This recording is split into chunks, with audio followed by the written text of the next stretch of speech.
But is the camera also recording? Everything's hot right now. Oh, nice. Cooling this down. Nice. He's not looking.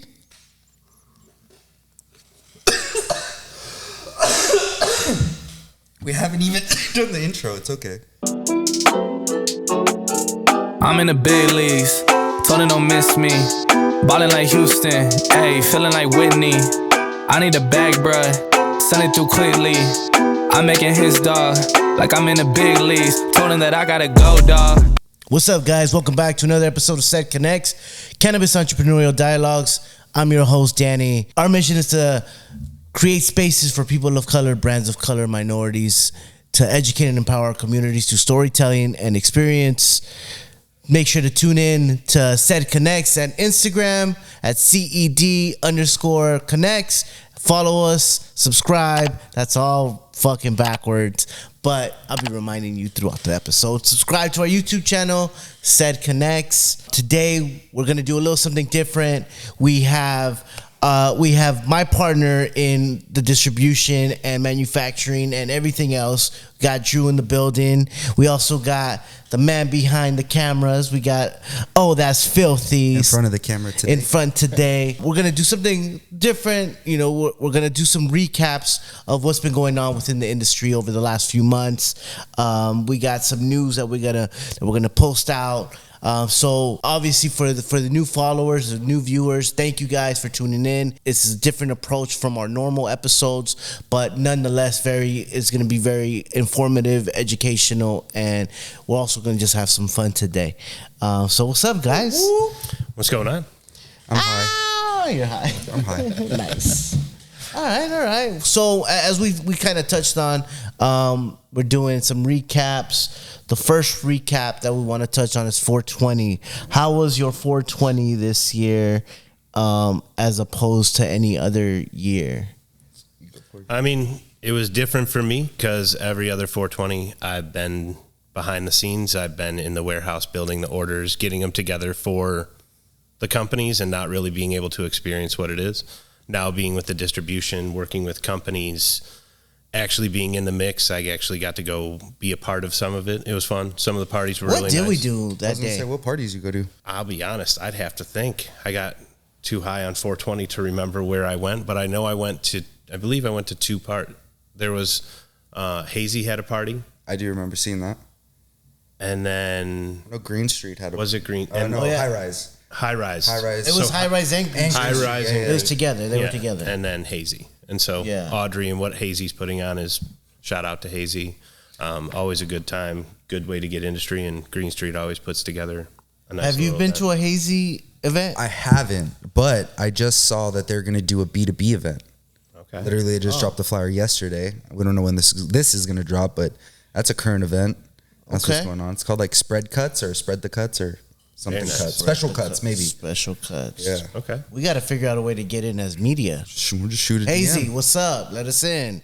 This is our application. Yes, right now. Why should you be? I'm just joking. We're going to talk about interviews later.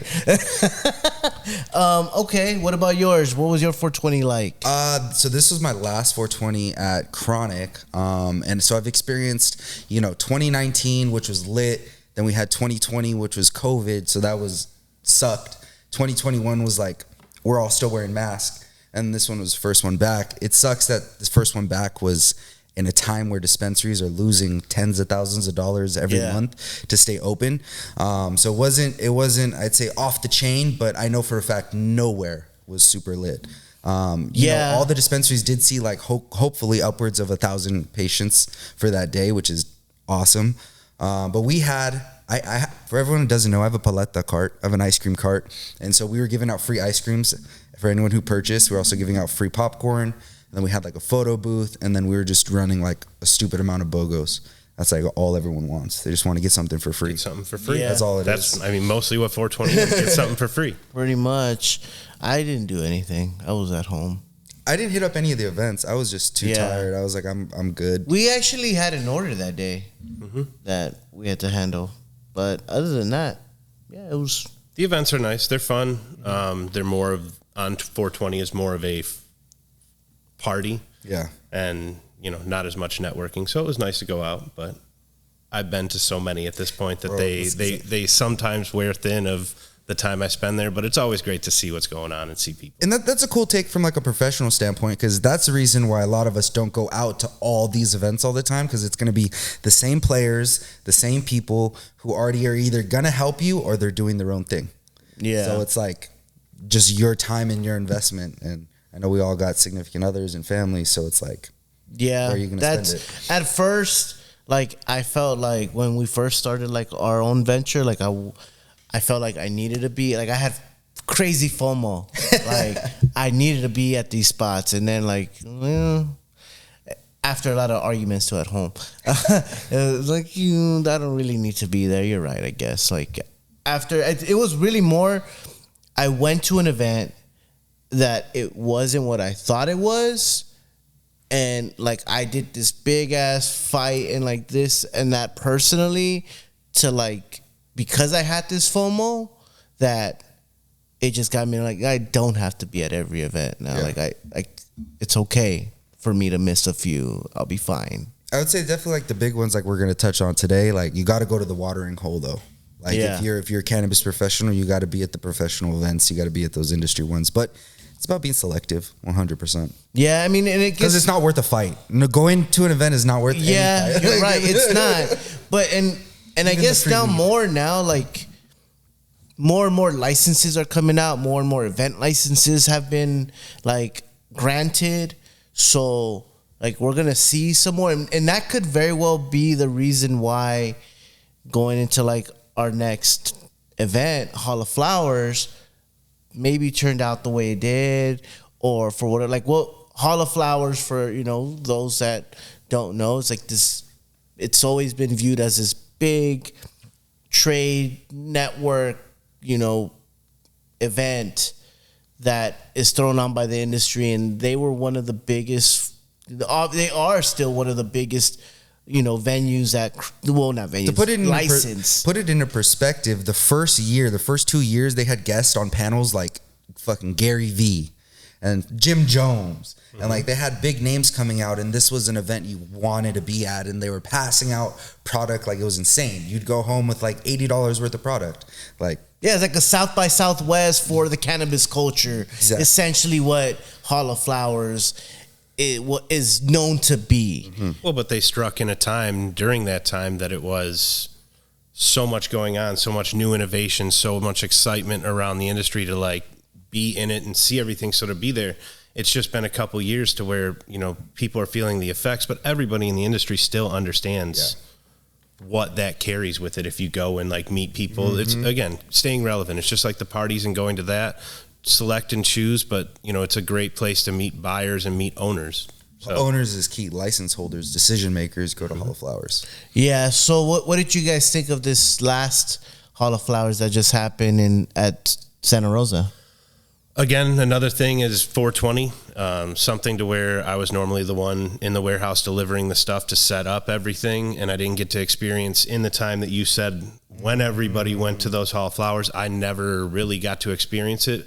My roommates and everybody that was on sales were allowed to go and do all this fun stuff and meet with their team. So this time for me to be able to go with Danny, you guys there, and meet everybody, be a part of it, it was great. It definitely showed to me from, not going, people telling me the entire time, wow, this is much smaller than years past that I didn't get to go. And I think it goes to what Steven said. It's a time to where people are feeling it. Let it be shops, let it be brands. It's tough to put $10,000 to $15,000 up front to get the ROI that takes time to get that ROI, right? Like, so it was a really good time. I loved seeing all my old Lowell family and seeing how everybody has moved on. It's a great place to see everybody So I really enjoyed myself. But I mean, I look forward to the next one. It's something that I will go to. That is something I will try and make myself a booth. I don't know if we ever make it to have a booth. I'd be happy to, but just to go and see everyone and promote. It's good. Yeah, same thing. Like was the second one that I've been to, but never in like the heyday. Like I went to the first Palm Springs one. Got it. And I went to this one, which to me, they both were the same. Like in terms of size, in terms of like what I saw in Santa Rosa felt like was what I saw in Palm Springs. I mean, I saw more celebrities at Palm Springs, but I think that was just because it was the very first one in Palm Springs. So, like, I saw Exhibit there. I saw, like, Ricky Williams. I saw a bunch of, like, Be Real was there. Burner. Like, everyone showed up at that one. And I saw those folks. Where at this one, I just saw Burner through your camera. Damn, so I'm blessed. Shit, I didn't know that. So I've been to every single Hall of Flowers. Wow. Whether it was as the LBCA, whether it was as a retail with Chronic, whether it was manning a booth with Labplex. Like I went through that whole process. I worked Hall of Flowers. And then going as the gang right now, it's very different. The first one, like I said, you saw Gary Vee. There was celebrities everywhere. There were Bella Thorne pulled up. Like all these huge players was the first one. And then I'd say the same thing. Palm Springs was dope. The first Palm Springs, super lit. The Chronic had like a big house there and like people even came. So like my Hall of Flowers experiences, unfortunately, started off terrific where I was like, this is the one place you can't miss no matter what, yada, yada, yada. Yeah. To me leaving this last one. And I love the Hall of Flowers team. Shout out the Green Street team. But like this one was depressing, man. And it really reflected the state of the industry. I would say Santa Rosa has 3 exhibit halls. Every year, all 3 have been in use. This one, they didn't use it all. And they didn't even fill up the A exhibit hall. Like, it was significantly smaller. And what I noticed about the last Hall of Flowers was there was like a quarter of the vendors were tech.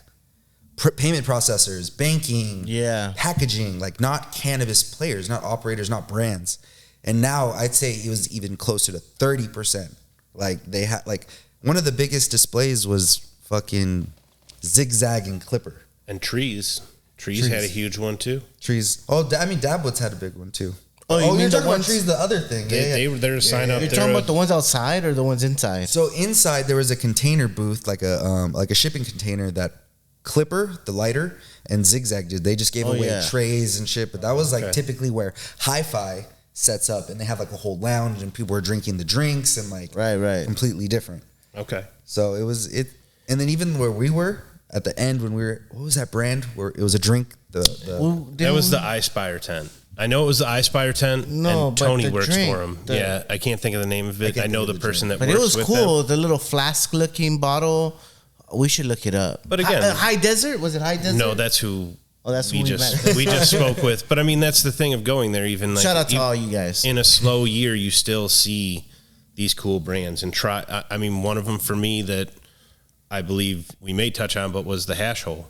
Mm-hmm. I've seen Hash Holes. I understand them. I've smoked them. But in my opinion of that event, Rosentech's Hash Hole was a smash at it. Like everyone had one because they were selling them for, I believe, $3. And it's like, it's you grab 2. Yeah, it was nice. And that would be the other thing that I would say even about the event is I went to the Palm Springs and I walked out. When you say $80 in product, that's truthfully like an ounce worth of product. Like that's the clarification, is that you're getting a ton of product for $80. At this one, I felt it from the industry too, that they weren't giving out loads of tickets to everybody. People that I knew that were buyers that had a bunch of stuff walked out. Shit, we came in as buyers and no one was giving us shit. I walked out. I was like, what? And I'm good with not getting the free samples. Like it makes sense, but when you have the wristband on, right? You got the wristband. I was flossing it like, hi, how are you? He was doing a single ladies. Yes, I was like, and nothing. Does this orange band match my shoes? Yeah. So to let everyone know, Hall of Flowers, you either, they will retail it and you could pay for it in cash there on the spot, or they give you a ticket that you go to a dispensary that's ran by someone with a license, and you pay $1, $3, $2, whatever it is, to get the product. Just to clarify, some people and to get into the venue, like if you are a buyer from different retailers, they'll give you a free ticket or free entrance to come into the space, whereas everyone else may have to buy a ticket or know someone to get in. Yeah. Right. Or pay $600. Or pay $600. Was it 600 this year? Yeah. $600. And that's only for one day on day 2. Really? Yeah. So like the first one is exclusive to buyers. Then the second day is everyone you could pay to get in. I thought they lowered it to what I Oh, heard. maybe it could be lower. I heard it I was know- like 400 this year, but again, I didn't. Even Yeah, though I agree. 400 I agree. That's still a lot. I'm thinking about going to a conference, a cannabis marketing conference, and it was Oh, like $600, and I was like, I'm not gonna get $600 worth of knowledge. This is ridiculous. That's the same thing I feel about Hall of Flowers. You're not gonna get $400 worth of. Conferences though is a whole different animal.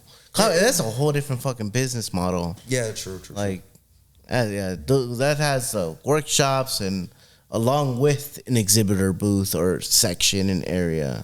So I don't know. That might be different, but I stand on what I said. I mean, truthfully, you only know if it's worth it unless you go. Yeah, no. I would say to anybody I am that is planning thinking on of going to any of these things, when we say worth it, like it's always worth it, in my opinion, to try one of these. Let it be $400, $600, go see for yourself, check it out. It's cool to be integrated in the industry. And then after that point, you'll decide if it's worth $600 or $400. True. I mean, 100%. and like we kind of said too, though, right before starting on the Hall of Flowers topic, more and more licenses are being granted for events and spaces, and so there's a lot that want to make a name for themselves as well. So, which means more free events that are coming through. Which the next one that we went to was a network show that was put on here in LA. That was a few months ago, I want to say. It has to be at this point 2 months ago, because Hall of Flowers was almost a month now. So yeah. And I think I saw like it was being put on by like the Goodfellas group. And I'm not gonna speak too much because I don't know too much on them, but I do know that it was called the Network Show, another B2B a trade show type of event, and that one was pretty cool. Like for it being the first one, there was a lot of people that showed up, at least for the first day that I went. And there was a lot of brands there. They had an indoor space, an outdoor patio space, big names as well. Originals was there, Dime was there, that had like the big setups. Oil Blunts. You had a few others in there. You know, a few other brands. I know Hey Bud was there out there. Shout out to Hey Bud. Dulce was there. Mm-hmm. So I mean, we're starting to see this more and more. I think it was I thought it was a great attempt. Of most of these trade shows we've talked about are not in the LA area, so a lot of people that don't want to travel to the desert or travel up to Santa Rosa don't get to experience this kind of an event. And so I thought it was a good attempt to, bring people together out here. Yeah. I was fortunate to bring my mom was in town, so I got to take my mom to her that's cool. first trade event, trade shows, show her what we do in the industry. So she really enjoyed it. I'll remember that. But I thought it was a really good attempt. They got a good amount of brands. They got a good amount of foot traffic both days. So I think it was a good attempt for LA. You went both days, right? How was the second day? The second day was not as packed as the first day, but I'd like to double down on all of that. It was a great time. I think they fulfilled a huge need here in the LA market, which I do think that reflected in Santa Rosa, unfortunately. But that's a sign that, and also a booth in Santa Rosa is like tens of thousands. They didn't charge more than $5,000 for like a normal booth. I think it was actually closer to $3,500 for both days. So like being able to understand that the market's hurting, being able to execute, all the right people were there. I didn't think I didn't see influencers or whatever. Right. Like, players showed up. Players showed up. Yeah, that's true too. Because you're right. I didn't see that many. I didn't see the influencers of the world in there. So it's cool. And I'm looking forward to what they got going on in the future. They are going to throw another event closer to November. And they're crushing it. I think they want to be those players for LA. They want to be the B2B connectors. Well, same, man. Put us in as media. We'll do live podcasts. We'll do the podcasting there. We'll interview all the different brands that are there. Do it. We'll talk. Set us up. I mean, got to. And then there's also these other events that come out, which are more parties, I would say. The most recent one is the Liddy in the City sesh. Liddy in the City sesh. How was that? I didn't go. I know I didn't make Drew it. didn't make it. But how was that? Like, It was culture, to say the least. It was exactly what you would expect for a cannabis sesh. It was not. I don't think that any of a thing about it was legal, but you did see the players. You saw the industry. You saw the culture, and so like they had. It was funny. You walk in, first booth you see is to the left, and it's just bags, just turkey bags. And then right behind the turkey bags, 3 guys with ARs posted. And I was like, lit. That's where we're at right now. That's where we're at right now. And then right next to that, next table, you see turkey bags of shrooms. People there, completely different vibe, super happy. What's up, guys? Want to try this? Yeah, dude, completely different. And then, so like, you have that all the way around. It was a nice area. There's at least 25 vendors. You go inside, they had body art, they had strippers, it was lit. They had DJ, food. dang. I mean, by the videos, like from other people that I saw, like it looked dope. It looked Yeah. like it was a cool time. Like you said, like culture, community. Like just if you're not about it, you wouldn't have a good time there. But If like you're from the LA area, if I were to tell you we're going to a party right off the 10 in downtown LA, where would you think it's going to be? A super nice party or it's going to be a hood party? no, it's gonna be a hood party. It's So gonna be a that- like I said, backyard boogie type of Straight type of. I will say there was a bunch of people from NorCal, so that was cool. And there was a bunch of people from New York. So it was a great watering hole. Again, it wasn't the rec side, but it's still players who you need to know in your network, and it's still players who buy. It served its purpose. buyers. Served its purpose. The buyers were there. The buyers were there. And that's what we need. We need more commerce in this industry. That's We need true. people to get along. We need people to start talking. We need to all be together. And so that's the best way to do it, to bridge the gap, is bring everybody in one place, break bread, basically smoke a joint and hang out and talk. Let it be whatever side you're on or anything like that. No, it's straight up. what it needs to be. Yeah, the other thing people need to do is subscribe to our channel, Said Connects. If you haven't done so already, ding, ding, ding, right there. So make sure to hit that subscribe button for more content. But the next thing I wanted to like touch on was you mentioned that the 420 event with Chronic was your last one, Yeah. right? Share with us. And I don't know if we touched on it on the last episode, though. If you haven't seen Steven's episode, make sure to go back into the reels there and check that out. But did we touch on you possibly thinking about leaving in that episode? I said I was open to opportunities. Okay. So then from then, those opportunities then meant that you decided to Yeah. So I was take a dive. I was with the dispensary for 4 years, and I really, gave myself to it and really tried to learn everything I could. And obviously there's more to learning, but there's always so Chronic's a mom and pop. So with the mom and pop, there's growing when the timing is right. That's not on my timing, and I have a family. I'm trying to grow professionally, so I ended up just leaving. I quit. Everything was on good terms. I gave them a lengthy time, made sure that everything was transferred down to whoever's my predecessor, and then I just have been freelancing. And How was that though? Like, walk me through that process of like what you thought of and like what were your pros and cons before you even made that decision. The pro is that I was very comfortable. I was very happy with life. Like I was so comfortable, but it wasn't where I wanted, but I couldn't complain. But when you start to feel comfortable, it's like you stop growing and you start to die. There's like a saying is like, first step to dying is being comfortable. So now I was like, okay, well, I don't know what I'm going to do. I know I want to do more. I'm going to just jump.